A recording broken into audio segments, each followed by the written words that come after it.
सबका इस सभा में बहुत बहुत स्वागत। सभी बहना भाइयों को राम राम। त्रिवेणी धाम जी की, खाटू श्याम भगवान जी की, संत श्री नारायण दास जी की धरती है। आज हम यहाँ खड़े हैं। शिक्षा स्वास्थ्य के लिए उन्होंने कितना काम किया। हम उनको श्रद्धा से याद इसलिए करते हैं क्योंकि उन्होंने हमेशा अपना धर्म निभाया। तो आज उनकी धरती पे खड़े हुए उनकी याद करते हैं और उनको नमन करते हैं। मैं जानती हूं कि यहाँ के आपके कुछ मुद्दे हैं। यहाँ के जो आपके विधायक हैं अच्छे लगते हैं आपको? बदलना चाहते हैं? उनको बहुत मान सम्मान मिला हमारी पार्टी से, बहुत मान सम्मान मिला। आपकी यहाँ पेयजल की समस्या है कि नहीं? जिले की मांग है कि नहीं? उन्होंने ये मांग उठाई ही नहीं और आपकी समस्या को पूरी तरह से नकारा। मनीष यादव जी, उन्होंने खुद कहा, लेकिन मुझे भी यही रिपोर्ट आई थी कि इन्होंने आपके दुख सुख में हमेशा आपका साथ नहीं छोड़ा है। आपके संकट में आपके साथ खड़े रहे। साधारण परिवार के हैं, दिल के सच्चे हैं, दिन रात आपके लिए करते हैं। इन्हें जैसे ही आप मौका देंगे तो ये काम आपको और भी दुगना काम करके दिखाएंगे। इंद्राज गुर्जर जी भी पास वाली विधानसभा के हैं, वो भी नौजवान हैं, वो भी दिन रात एक करके काम करेंगे। देखिए, चुनाव का समय है तो जब त्योहार का समय होता है, अभी दिवाली थी, त्योहार का समय होता है तो हम क्या करते हैं? पूजा पाठ करते हैं, घर की सफाई करते हैं, त्योहार की तैयारी करते हैं कि नहीं? जब खेती में कटाई का मौसम आता है, कटाई का समय होता है तो क्या करते हैं? तैयारी करते हैं कटाई के लिए, खेती में जाते हैं, सुबह शाम मेहनत करते हैं, कटाई करते हैं। चुनाव का समय आता है तो हमें क्या करना चाहिए? कौन बताएगा?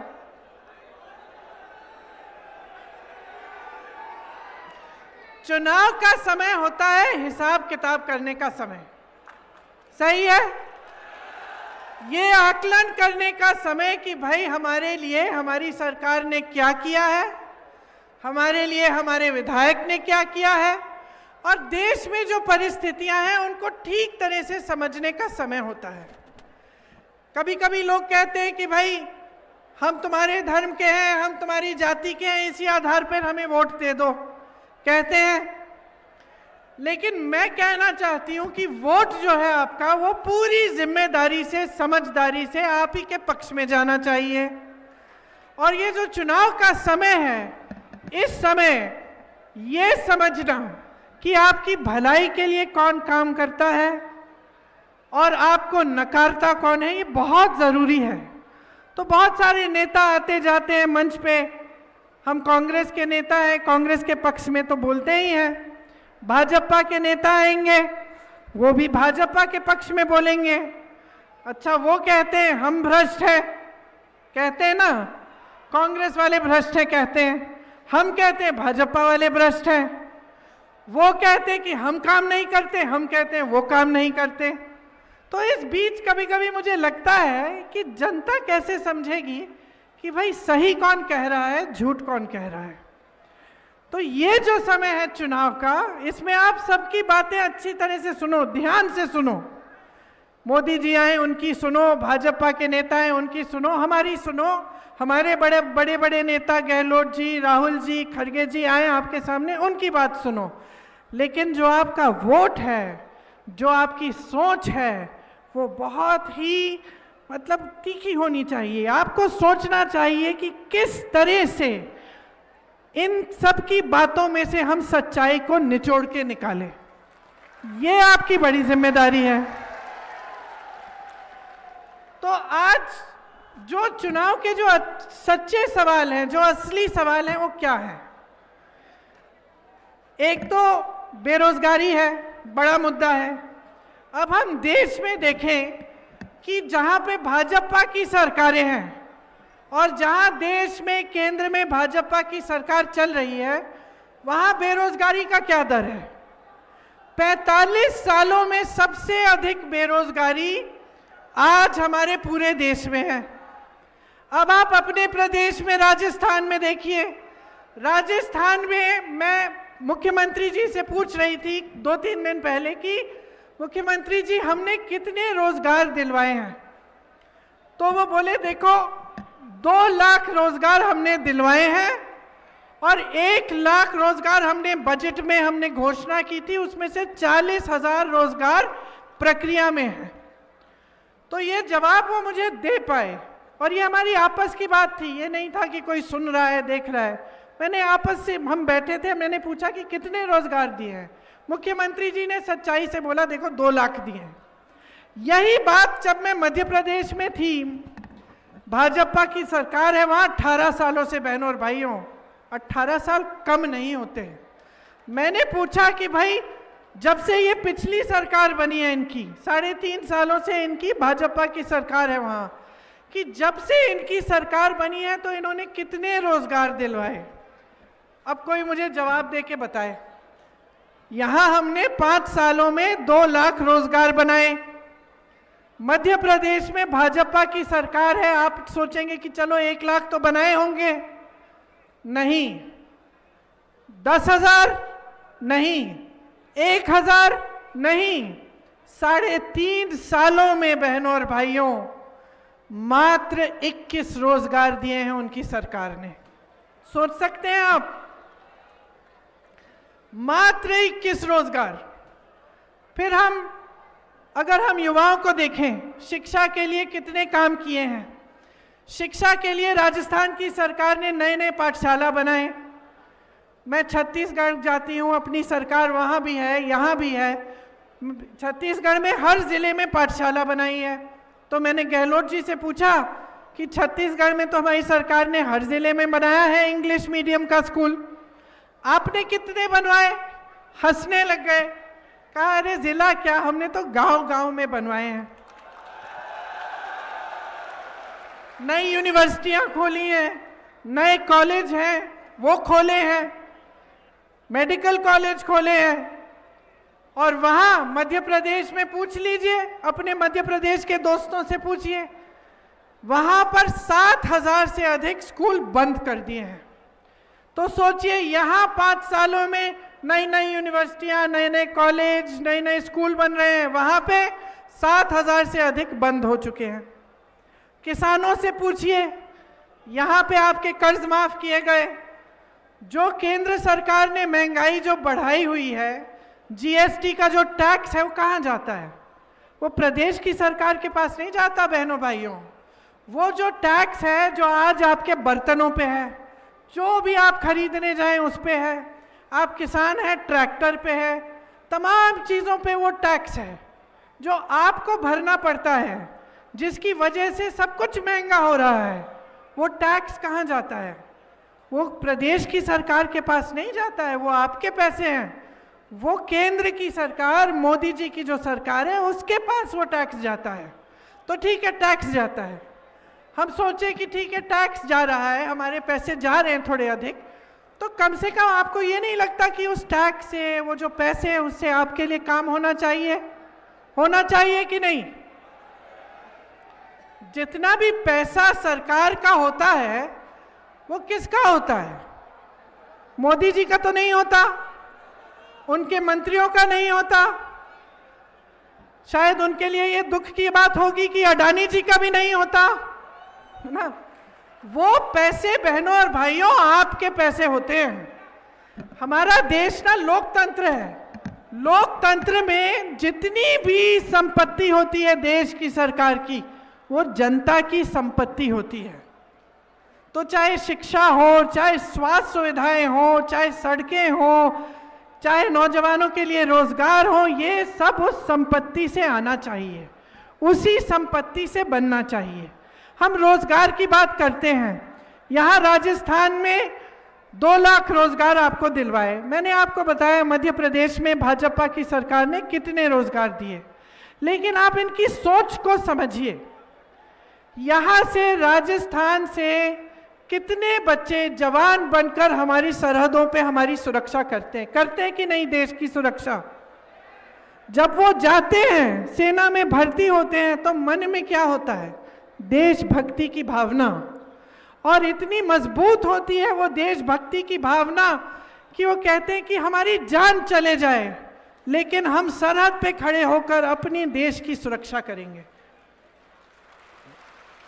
राजस्थान, हरियाणा, ये जो प्रदेश हैं, सबसे ज्यादा सैनिक आप ही ने दिलवाए हैं देश को।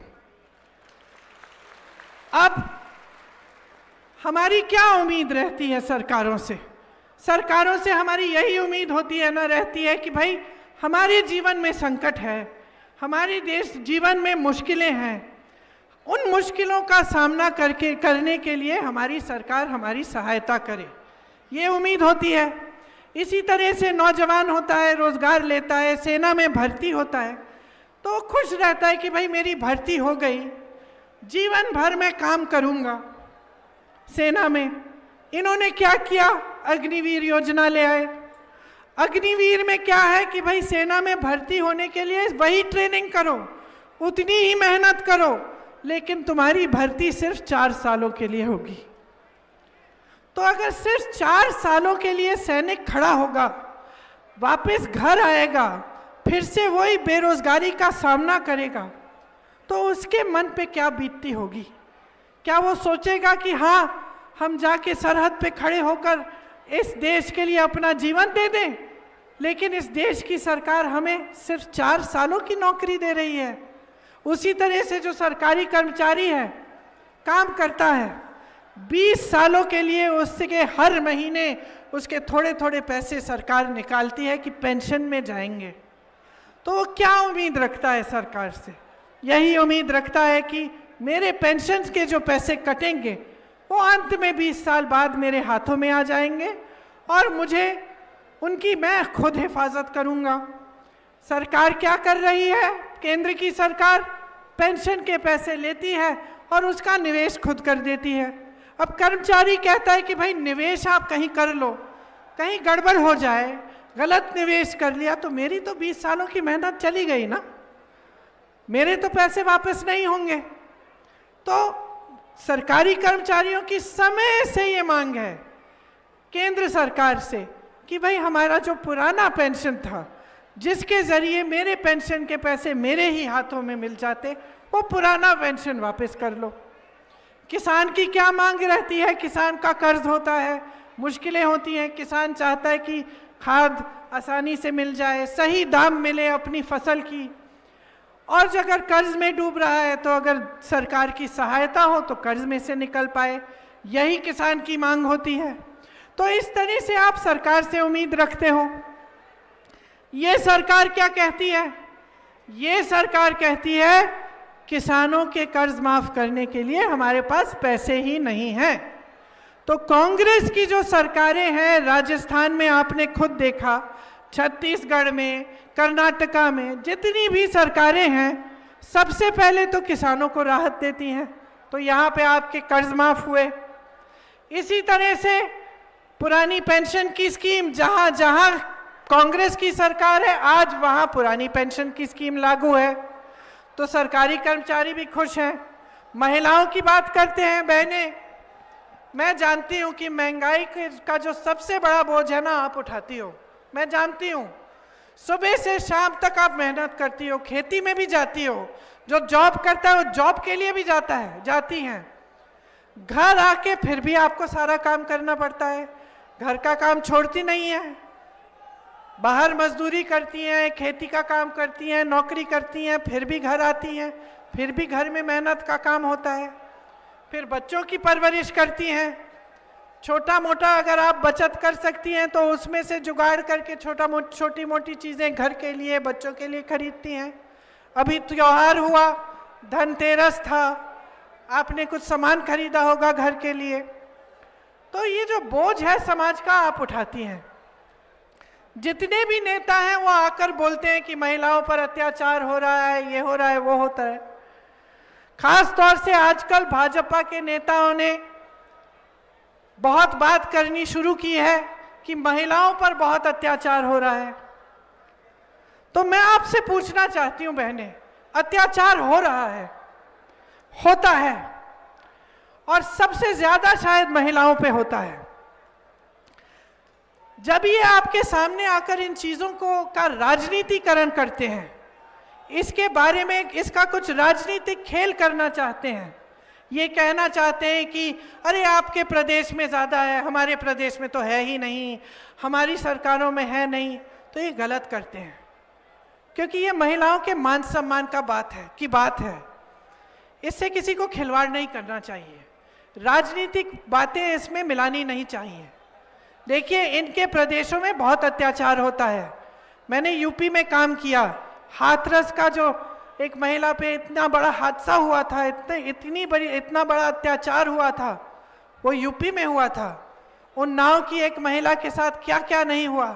मैं उसके परिवार से मिलने गई, उसके पिताजी ने मुझे जो बताया आज तक मैं नहीं भूली। उसके साथ तो अत्याचार हुआ ही, लेकिन क्योंकि भाजपा के प्रधान का बेटा था तो उसने उसके पूरे परिवार पर अत्याचार किया था। उसके खेत जला डाले थे, उसके पिताजी की पिटाई की थी, उसके भाइयों की पिटाई की थी, उसको तो बेचारी को जलाकर मार ही डाला, उसकी बहन को की भी पिटाई की, क्योंकि भाजपा का विधायक था।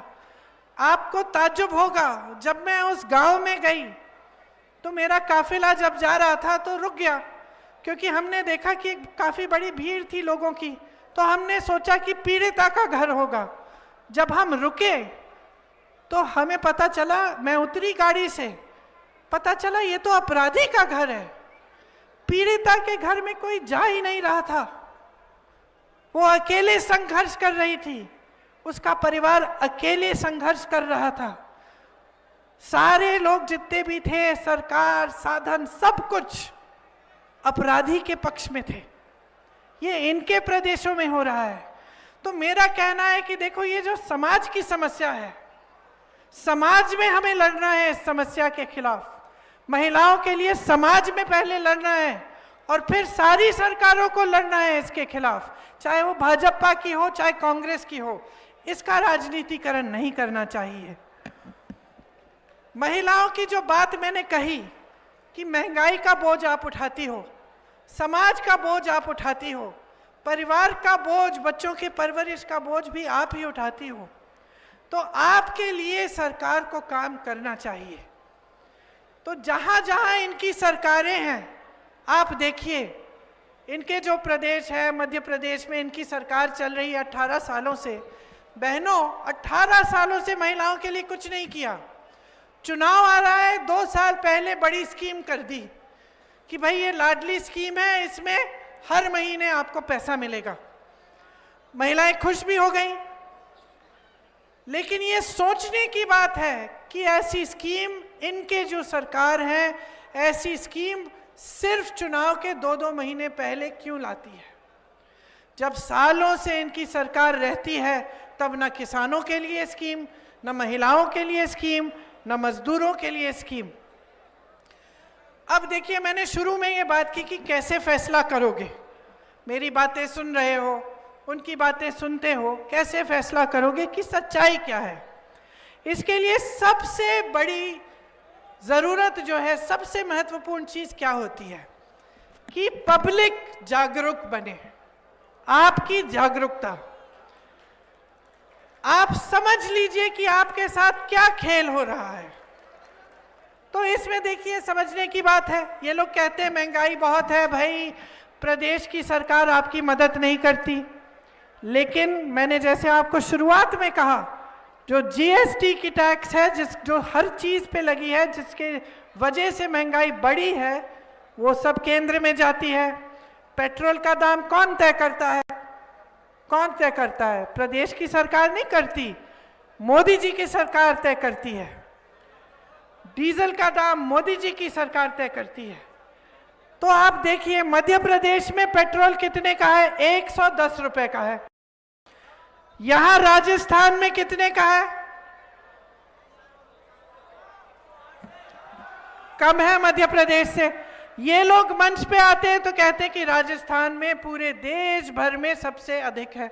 सच्चाई नहीं है बहनों और भाइयों, सबसे अधिक मध्य प्रदेश में है। इसी तरह से मध्य प्रदेश में डीजल 95 रुपए में है, यहां पे आपका 93 में है। यहां कम है, वहां ज्यादा है। तो दुनिया में, देश में महंगाई, ये जो सस्ता तेल मिल रहा है, सस्ता पेट्रोल डीजल मिल रहा है, इसका दाम यहां आके कैसे बढ़ा? केंद्र की सरकार बढ़ाती है। इसमें अगर आपको कुछ राहत मिल सकती है तो वो प्रदेश की सरकार दिलवाती है। महंगाई से राहत राजस्थान में प्रदेश की सरकार ने दिलवाई। पहले आप गई होंगी, महंगाई राहत कैंप लगे थे आपके गांव में, लगे थे। महंगाई के राहत के कैंप प्रदेश की सरकार ने लगाए। किस लिए? ताकि आपको जो केंद्र की, मोदी जी की सरकार की जो नीतियां हैं जिससे महंगाई बढ़ रही है, उससे आपको राहत मिले। तो जागरूक बन जाओ। जहां भाजपा की सरकारें हैं वहां पेट्रोल डीजल के दाम भी ज्यादा हैं, यहां थोड़े कम हैं। यहां पे आपको कई चीजें कम के दाम पे मिल रही हैं क्योंकि आपके महंगाई राहत कैंप लगाए। भाजपा के नेता आते हैं, कहते हैं कि डबल इंजन की सरकार बनेगी। प्रदेश में भी भाजपा की बनाइए, केंद्र में भी है, देखना कितनी तरक्की होगी। देख ली भाई इनकी तरक्की। 18 सालों से जहां मध्य प्रदेश में इनकी सरकार है डबल इंजन की, वहां ना एक इंजन चल रहा है ना दूसरा, तेल खत्म ही हो गई है इनकी इंजन की। सोच लीजिए, जागरूकता की मैंने बात की। पहले सिलेंडर कितने का मिलता था? जब कांग्रेस की केंद्र में सरकार थी, यूपीए की, तो सिलेंडर कितने में मिलता था? 400 का। आज देश भर में 1200 का मिल रहा है। पहले पेट्रोल कितने का मिलता था? 60 रुपए का। आज देश भर में इनकी वजह से 110 रुपए का मिल रहा है। इसकी जिम्मेदारी कौन ले रहा है? जब मोदी जी आते हैं मंच पे, बड़े बड़े भाषण देते हैं, इसकी जिम्मेदारी लेते हैं? आपसे देश की जो संपत्ति है उसमें से इन्होंने खींच के बड़े बड़े उद्योगपतियों को सींचा है, इसकी जिम्मेदारी लेते हैं वो? नहीं लेते। देखिए, हमें चिंता किस बात की है? हमें चिंता किसान की है, देश के मजदूर की है। ये जो तमाम नौजवान खड़े हैं यहाँ, आपके भविष्य की चिंता है। कारीगर, लोहार, कुम्हार, सुनार, बढ़ई, नाई, आप सबकी चिंता है। मालियों की चिंता है, धोबियों की चिंता है, मिस्त्री की चिंता है, मैकेनिक्स की चिंता है, मूर्तिकारों की चिंता है, दुकानदारों की चिंता है, छोटे छोटे उद्योगपतियों की चिंता है, जो ईमानदारी से अपना कारोबार अपने हाथों से बनाते हैं। हमें आप सबकी चिंता है। जो झुग्गियों में रहते हैं उनकी चिंता है, जो गांव में रहते हैं उनकी चिंता है। हमारी पार्टी की एक बहुत पुरानी परंपरा है, और वो परंपरा गांधी जी के समय से है कि गांव को मजबूत करो, जनता की शक्ति जनता के हाथों में दो। लोकतंत्र में सबसे बड़ी शक्ति जनशक्ति होती है। ये कांग्रेस के एक एक नेता, एक एक मंत्री के दिल दिमाग में ये बात बसी हुई है कि जो संपत्ति है वो आपकी संपत्ति है, आपके मदद के लिए है। लेकिन आज जो पूरे देश में हम देख रहे हैं, पूरे देश में जो सरकारें चल रही हैं, जो चाहे वो केंद्र की भाजपा की सरकार हो, चाहे प्रदेश की भाजपा की सरकारें हों, वो सब सिर्फ बड़े बड़े उद्योगपतियों के लिए चल रही हैं। आज मिडिल क्लास की कोई सुनवाई नहीं है, आज गरीबों की, किसानों की कोई सुनवाई नहीं है उनकी सरकारों में। हम चाहते हैं कि देश के खेत खलिहान, देश के नदी, देश के नाले, जंगल, देश के जो राजमार्ग हैं, जो हवाई मार्ग हैं, जो जल मार्ग हैं, जो बंदरगाह हैं, जो एयरपोर्ट है, जो रेलवे है, जो ट्रांसपोर्ट है, देश की जो मीडिया है, जो बाजार है, जो व्यापार है, जो खजाना है देश का, जो देश की सारी संपत्ति है, हम चाहते हैं कि आपके हाथों में रहे। और आज 10 साल हो गए हैं मोदी जी की सरकार चल रही है, एक के बाद एक ये सारी संपत्ति बड़े बड़े उद्योगपति के हाथों में दे रहे हैं। आप देश के बंदरगाह पूछिए आज किसके हैं, किसके हैं आप बताइए मुझे। अडानी जी के हैं। किसने दिए उन्हें? देश के हवाई अड्डे किसके हैं? किसने दिए उन्हें? किसकी संपत्ति थी? आपकी थी। ये सारी संपत्ति आपकी है। सारी बड़े बड़े उद्योगपतियों क्यों दे रहे हैं? किसान की बात होती है, कर्ज माफ करने के लिए पैसे नहीं है। अगर किसानों के कर्ज माफ करने के लिए पैसे नहीं है तो अंबानी जी, अडानी जी और बड़े बड़े उद्योगपतियों के कर्ज माफ करने के लिए हजारों करोड़ रुपए कहां से आए? किसानों की जेब काट के दिए हैं। किसान मजदूर मेहनत करता है, कर्मचारी ईमानदारी से मेहनत करता है, सुबह शाम मेहनत करता है, उससे पेंशन लेते हो, उसके कर्ज माफ करने के लिए पैसे नहीं है, महिलाओं के लिए कुछ नहीं है। और बड़े बड़े उद्योगपतियों को आप हजारों करोड़ कर्ज माफ कर रहे हो, जिनके पास पहले से हजारों करोड़ है। किस लिए? क्योंकि नियत ठीक नहीं है। जब मैं कहती हूं जागरूक बनिए, समझिए, इस सरकार की नियत ठीक नहीं है, केंद्र सरकार की, मोदी जी की नियत ठीक नहीं है। देखिए, आज देश की जितनी संपत्ति थी, चाहे बड़े बड़े पीएसयू हैं, आस्ते आस्ते इनको बेच रहे हैं, कौड़ियों के दाम पर दे रहे हैं ये बड़े बड़े उद्योगपतियों को। आपको मालूम है भाइयों, मेरे किसान भाई हो यहाँ, आज औसत देश का किसान एक दिन में कितने रुपए बनाता होगा बताइए? कितने? 27 रुपए। आज देश का किसान एक दिन में औसत 27 रुपए कमा रहा है। नौजवानों, खास तौर से मेरी बात तुम सुनो, बहुत जरूरी बात है। आज देश का किसान 27 रुपए कमा रहा है एक दिन में, और अडानी जी 1600 करोड़ रुपए कमा रहे हैं एक दिन में। एक दिन में 1600 करोड़ रुपए कमा रहे हैं, आप 27 रुपए कमा रहे हैं। सुनवाई किसकी हो रही है? उनकी हो रही है, सुनवाई आपकी नहीं हो रही है। कर्ज माफ किसके हो रहे हैं? उनके हो रहे हैं, आपके नहीं हो रहे हैं। किसानों ने आंदोलन किया था, पिछले साल की बात है, आंदोलन किया था, अभी तो 2 साल निकल गए। आपको याद है, लाखों किसान सड़कों पे उतरे, सैकड़ों किसान शहीद हुए।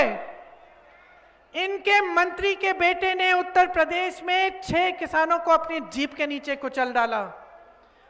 उस मंत्री को क्या इन्होंने पद से हटाया?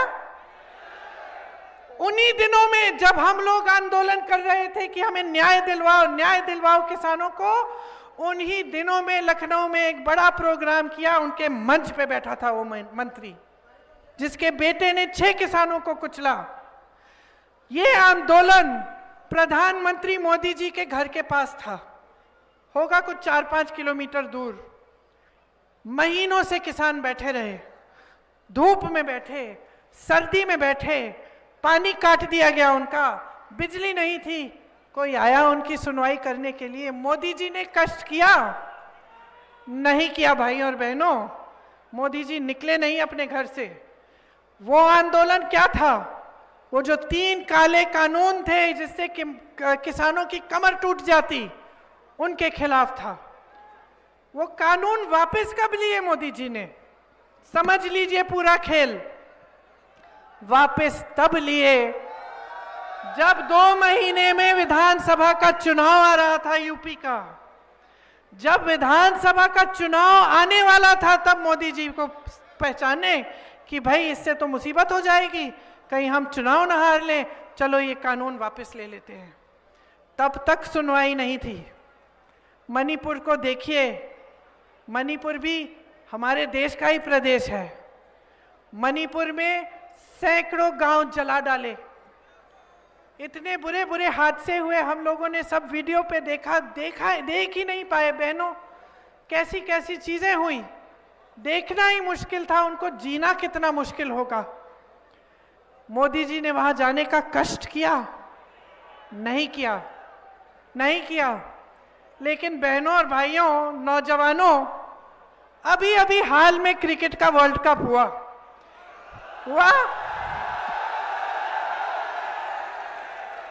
हम फाइनल में आए, हमारी टीम ने अपनी मेहनत से हर एक जितने भी मैच थे सारे जीते हम, फिर हम फाइनल में आए।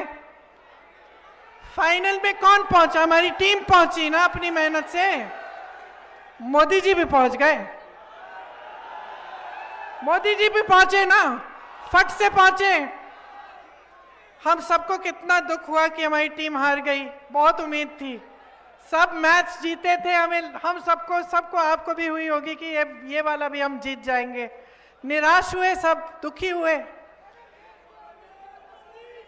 है ना। लेकिन मोदी जी वहां पहुंचे कि भाई कहीं हम जीत जाएं तो उस जीत का श्रेय थोड़ा उनको भी मिल जाए, है ना। सारी मीडियाबाजी करते, इवेंट करते, अगर हम जीतते तो मोदी जी जब इस तरह की चीजों में पहुंच सकते हैं, जहां हमारा मान सम्मान बढ़ रहा है, जहां देश की टीम अपनी मेहनत कर रही है, अरे वो तो उन्होंने मेहनत की है ना, वो मेहनत कर रहे हैं, आगे बढ़ रहे हैं, वहां पहुंच सकते हैं। लेकिन जब संकट होता है तो वहां नहीं पहुंचते। अब आपको याद होगा बहनों, वो जो पहलवान थी जो गोल्ड मेडल जीत के आई थी, जब मेडल का समय जीत के आई तो मोदी जी ने घर बुलाया, चाय पिलाई। जब उन्हीं महिलाओं ने कहा कि तुम्हारा साथी, तुम्हारा एक मंत्री हमारे साथ अत्याचार कर रहा है, मोदी जी कुछ करो, मोदी जी सुनने के लिए नहीं आए। तब मोदी जी नहीं दिखे। मैं मिली थी उन लड़कियों से, दिल पता है किस चीज से टूटा? उनका दिल इस बात से टूटा। उन्होंने मुझे बताया, कहा दीदी हमने सोचा था ऐसा अत्याचार हो रहा है, हम देश के लिए मेडल लेके आए हैं, मोदी जी ने हमारा हमारा सम्मान किया, हमें घर बुलाया, हमारा दिल तब टूटा दीदी, क्योंकि हमने सोचा था कि अगर हम बैठ जाएंगे तो हमारी सुनवाई हो जाएगी, हमने देश के लिए कितना किया। दिल हमारा तब टूटा दीदी जब हमें समझ में आ गया कि हमारी भी कोई सुनवाई नहीं है। तो इसी तरह से सेना में भर्ती होकर सैनिक अपनी जान देने के लिए तैयार, उसकी कोई सुनवाई नहीं, उसका रोजगार, उसकी नौकरी आपने 4 साल की अग्निवीर की कर ली। किसान आंदोलन करता है, उसकी सुनवाई नहीं। जहां जहां मीडियाबाजी हो सकती है, बड़ा इवेंट हो सकता है, जनता का ध्यान थोड़ा भटक सकता है, धर्म की बातें हो सकती हैं, उसमें आप पहुंच जाइए। ये बन गया है इनका सिलसिला और यही है आज इनकी सच्चाई। देखिए इस देश की आज सबसे बड़ी सच्चाई क्या है? सबसे बड़ी सच्चाई ये है कि देश के जो भी हालात हैं, जितना भी आप तरस रहे हो, आप परेशान हो, आप संकटों का सामना कर रहे हो, संघर्ष कर रहे हो, उसकी कोई सुनवाई नहीं है। और आपकी जितनी भी संपत्ति है वो सब बड़े बड़े उद्योगपतियों को और बड़े बड़े मीडिया के घरों को जा रही है, जिससे आपको अच्छा अच्छा सुनहरा सपना दिखे और जिससे इन लोगों के बारे में सिर्फ आप अच्छी चीजें देखें। आप देखिए, बताइए मनीष जी, आप बताइए, आपने कभी ऐड डाला है अखबारों में? नहीं डाला। अगर आपको विज्ञापन डालना पड़े तो क्या मुफ्त में आप डाल सकते हैं? सुनिए, एक बात समझा रही हूं आपको।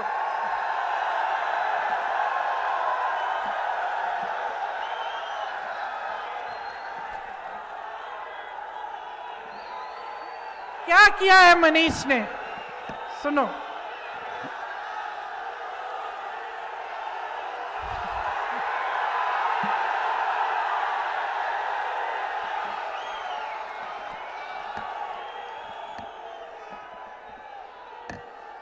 मनीष ने आपका प्यार कैसे जीता?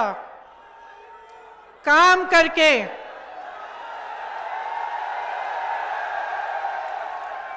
और मैं इनसे क्या पूछ रही थी, विज्ञापन क्यों नहीं डाला है मनीष?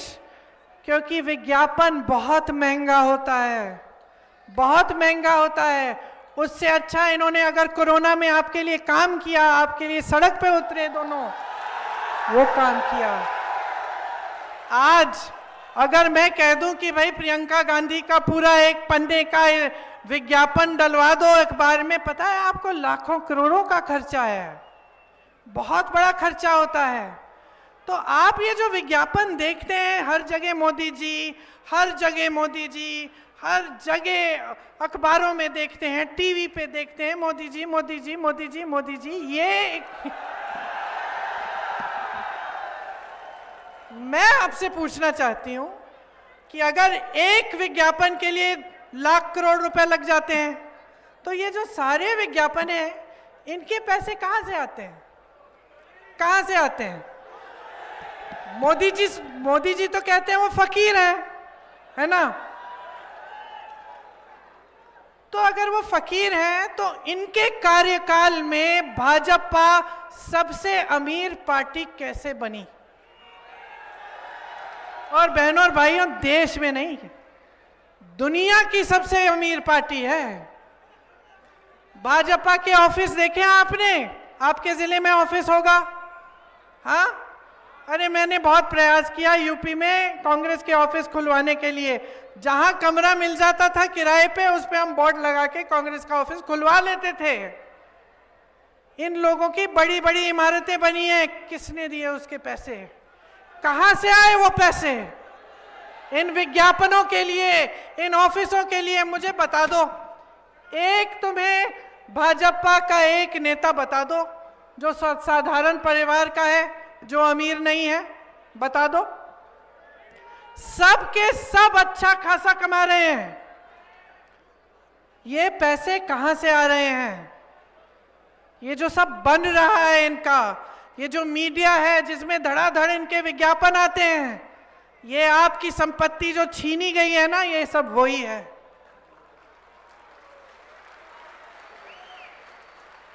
मीडिया वाले मेरे भाई बहने बैठे यहाँ खड़े हैं, मुफ्त में तो कुछ नहीं करते ना, नहीं करते।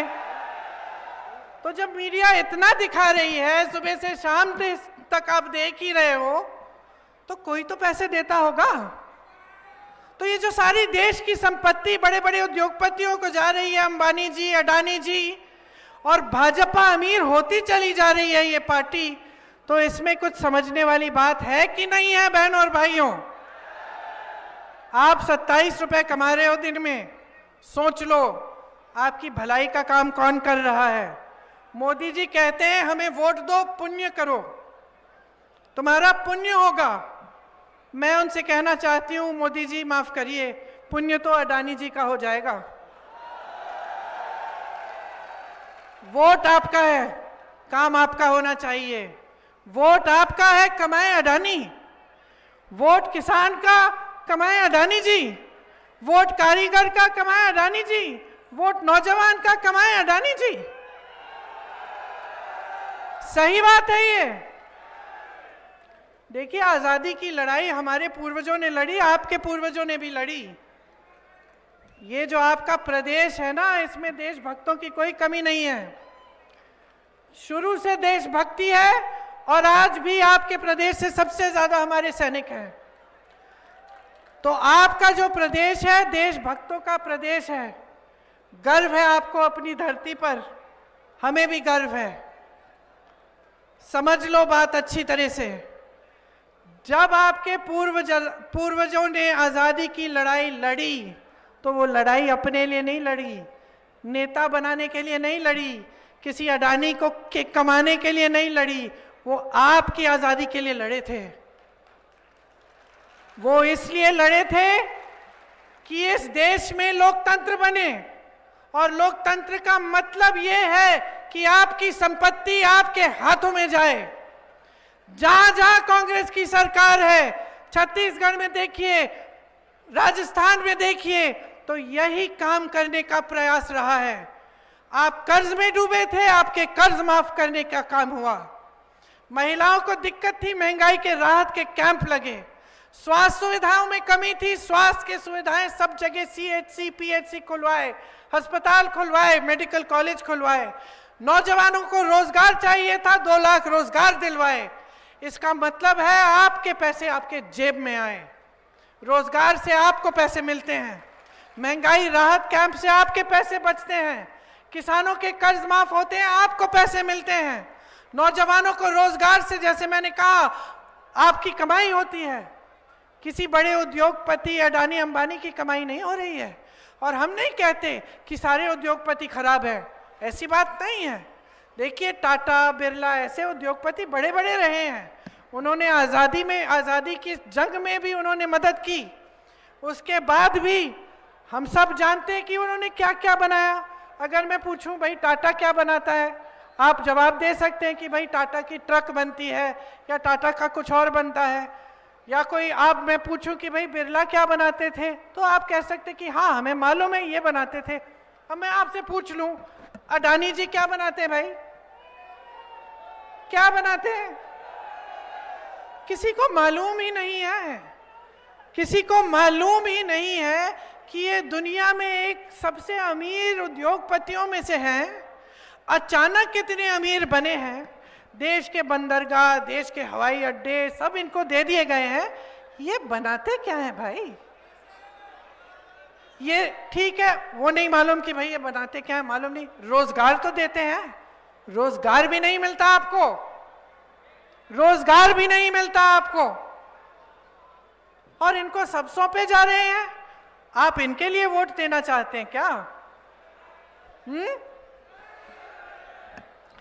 नहीं देना चाहते ना? तो समझ लीजिए कि जब ऐसी ऐसी बातें आपके सामने आकर भाजपा के नेता करें ना, जो आपके ध्यान भटकाने की बातें हैं। अब देखो, धर्म की बात करना बहुत आसान है।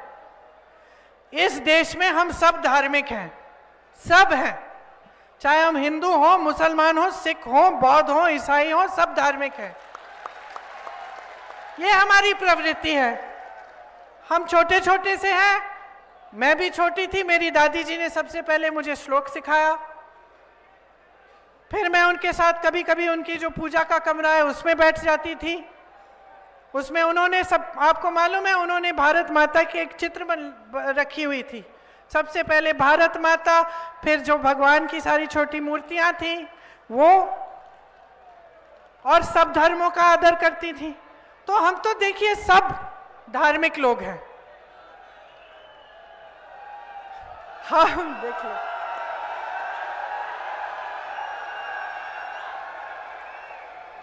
देख लो, हो गया।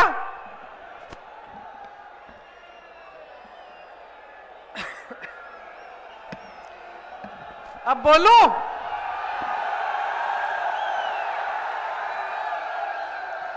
हम धार्मिक लोग हैं और धर्म की बात करना आसान है, हम सब जानते हैं, लेकिन उसका राजनीति में इस्तेमाल करना पाप है, पाप है बहनों और भाइयों।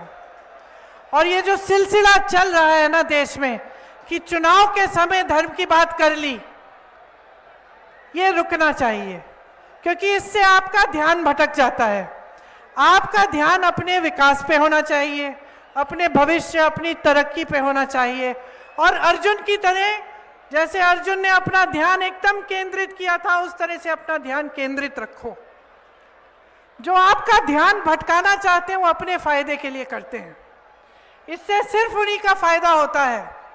देखो बहनों, बच्चे गड़बड़ करते हैं घर पे तो हम क्या करते हैं, डांटते हैं, यूं हाथ पे मार देते हैं ना, है ना।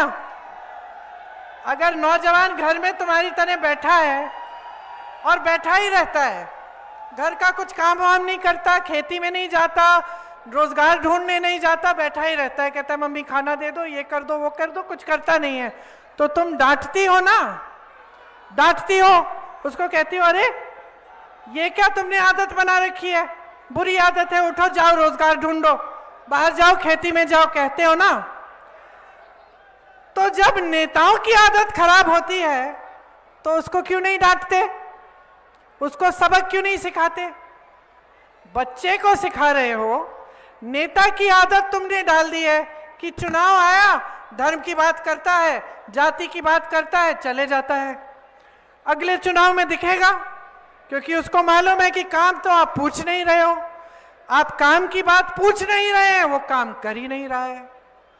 सुनिए, मेरे पिताजी प्रधानमंत्री थे। पिताजी के पीछे पीछे जाती थी, गांव जाते थे वो। अमेठी में उनका चुनावी क्षेत्र था, मैं भी चली जाती थी।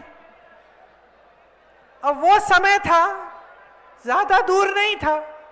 मैं अभी 30-40 साल पुरानी बात बता रही हूं आपको, कि देश का प्रधानमंत्री आपके गांव में आपके घर आ रहा है और आप डांट के उसको कह रही हो कि आप क्यों आओ भाई, मेरी सड़क ठीक नहीं की। वो जमाना था बहनों और भाइयों, वो है लोकतंत्र। कि पिताजी जाते थे और गांव की महिलाएं कहती थी, देखो राजीव भैया, प्यार हम बहुत करते हैं तुमसे, लेकिन इस बार वोट नहीं देंगे जब तक हमारे नलके में से पानी नहीं आएगा। ऐसा कहती थी, डांटती थी। और मेरे पिताजी ऐसे नहीं कहते थे कि भाई देख लिया मैं प्रधानमंत्री हूं, कैसे डांट दिया मुझे। वो तो अपना सर झुकाते थे, कहते थे बहन जी मैंने कोशिश की है, इसका ऑर्डर दे दिया है, 6 महीनों में हो जाएगा। खुद कहते थे। वो जमाना था। उस जमाने को आपने बदल डाला। अब नेता आता है मंच पे, धर्म की बात करता है, 2-4 श्लोक सुना देता है और आप वोट दे देते हो आके मूंद के। ये क्या बात हुई? बहुत बड़ी शिकायत है आपसे, बहुत बड़ी शिकायत है। बदल दो ये आदत। बहुत बुरी आदत डलवा दी आपने। नेता को पता होना चाहिए कि काम करके दिखाएगा, नहीं तो अगले चुनाव में निकाल दोगे। ये दोनों खड़े हैं, इनकी भी बात कर रही हूं मैं। ये जब चुनाव जीतेंगे, और मुझे मालूम है आप जिताने वाले हैं, पता चल रहा है, आप अगर इनकी भी आदत खराब कर दोगे ना तो बिगड़ जाएंगे। आदत खराब मत करना। जब जब आए तुम्हारे पास काम मांगो, जब जब आए पूछो भाई हमारी संपत्ति हमारे लिए तुम खर्च रहे हो कि नहीं। जब जब आए, इतनी छूट मत दिया करो, इतनी छूट मत दिया करो। ये जो भाजपा के नेता है ना, बहुत बड़ी छूट दे दी आपने इन्हें। आज तो मैंने सुना कि आज मोदी जी ने एक बहुत बड़ी भविष्यवाणी की है।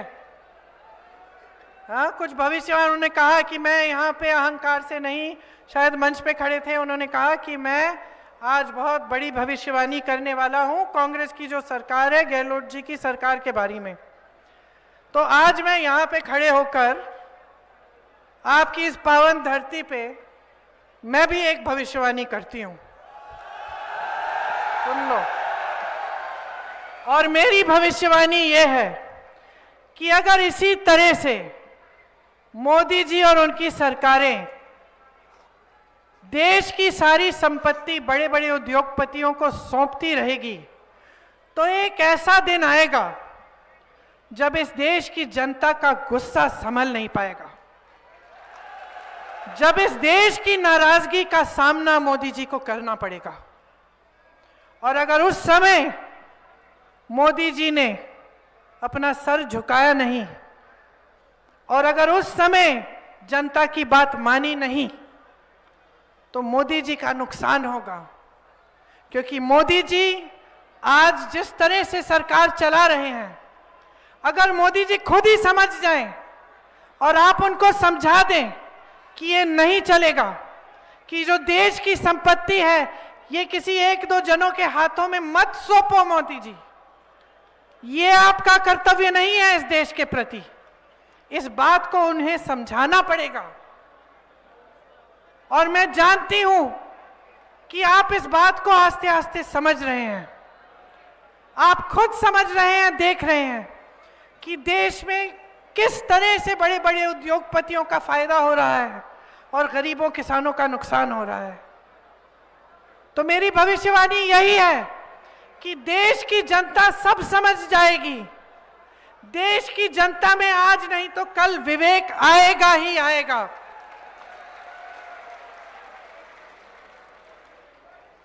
और मैं आपको बताना चाहती हूं कि कांग्रेस पार्टी ने आपके लिए बहुत काम किया है प्रदेश में।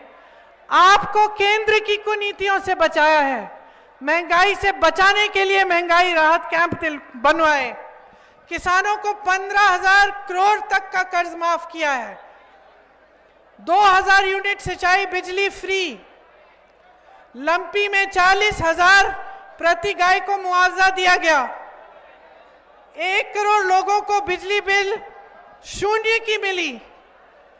मैं यूपी में घूमती थी जहां भाजपा की सरकार है, वहां हजारों की बिल आती थी बिजली की। कहीं कहीं किस घर में तो ऐसा था कि कहते थे दीदी बिजली तो आई नहीं, बिल आ गया इतना बड़ा। तो ये स्थिति है। आपको यहां पे राहत मिली है इससे।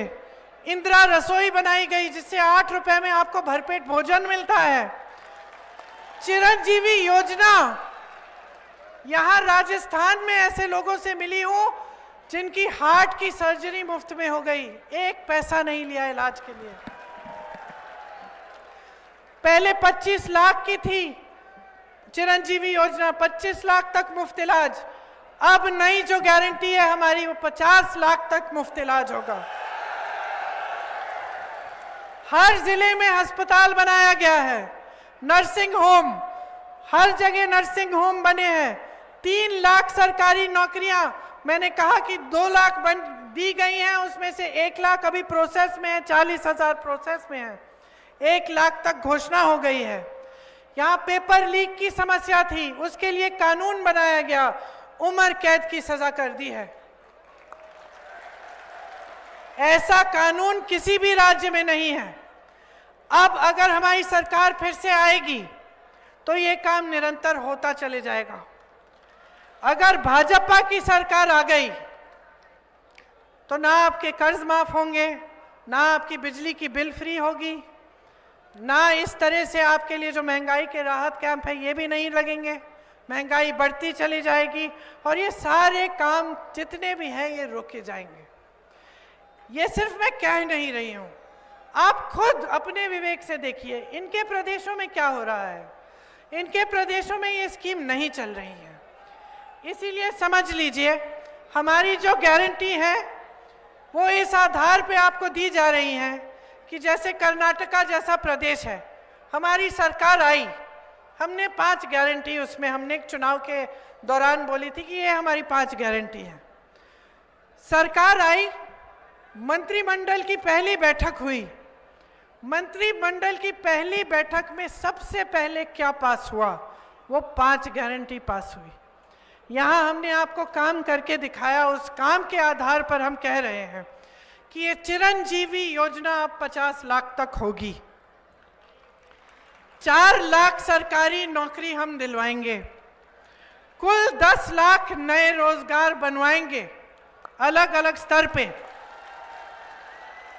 सरकारी कर्मचारी जो है, जो यहाँ पे ओपीएस लागू हुआ है, हम कानून बनाएंगे, कानूनी गारंटी देंगे ओपीएस की, मतलब पुरानी पेंशन की स्कीम की। 500 रुपए वाला सिलेंडर 400 रुपए में आपको दिलवाएंगे। परिवार की महिला मुखिया को सालाना 10,000 रुपए दिए जाएंगे। किसान के लिए जो एमएसपी है उसका कानून बनाया जाएगा, उसके तहत आपको मिलेगा। आपको शायद मालूम होगा कि हमारे जो कांग्रेस के प्रदेश हैं उसमें आज के दिन भी सबसे ज़्यादा एमएसपी मिलता है। 2 लाख तक ब्याज मुक्त कर्ज मिलेगा किसानों को, 2 लाख तक ब्याज मुक्त कर्ज। 2 रुपए प्रति किलो गोबर खरीदा जाएगा।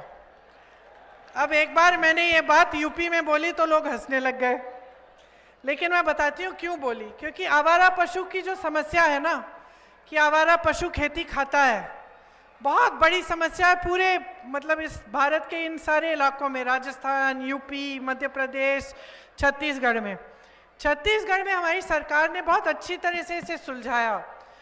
जो गौठान बनाए उसमें ग्रामीण रोजगार दिलवा दिए, तो इतने अच्छे गौठान बने कि बहनों वहाँ पे जो महिलाएं हैं उनको लाखों रुपए वो कमा रहे हैं उनसे।